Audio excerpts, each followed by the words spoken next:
విశ్వాసిలో గుండె నిండా ప్రేమ లేకపోతే మనసు నిండా జ్ఞానం నింపుకొని ఏంటి లాభం అంటాడు కదా. ప్రేమ లేనివాడు వ్యర్థుడు. ముందు మనం అందరం క్రీస్తు ప్రేమ కలిగి అందరినీ కూడా ప్రేమించుకోగలిగిన రోజునే సత్యము కూడా అందరికి అందుతుంది.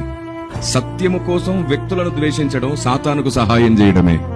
బోధ కోసం వ్యక్తులను అవమానించడం, దూషించడం సాతానుకు లాభం చేయడమే. బైబిల్ ఏమంటుందంటే సత్యం చెప్పాలి అంటే ప్రేమతోనే సత్యం చెప్పమంటుంది. పరిశుద్ధాత్మ దేవుడు దుఃఖపడుతున్నాడు అన్నది బైబిల్లో. ఎఫెసీ 4:30లో దేవుని పరిశుద్ధాత్మను దుఃఖపరచకుడి అని ఉంటుంది. ఎందుకు దుఃఖపడుతున్నారు? 31వ వచనాన్ని మీరు చూస్తే అందులో క్రోధము, కోపము, అల్లరి, దూషణ అనే పదాలున్నాయి. బోధ కోసం ఒకరిని దూషించడం లేదా సత్యం కోసం ఒకరిని అవమానించడం దేవుడు ఎప్పుడు ఇష్టపడడు. గుండె నిండా ప్రేమ కలిగి ఉన్నప్పుడు పడిపోయేవాన్ని కూడా లేపాలని అనిపిస్తుంది మనకి.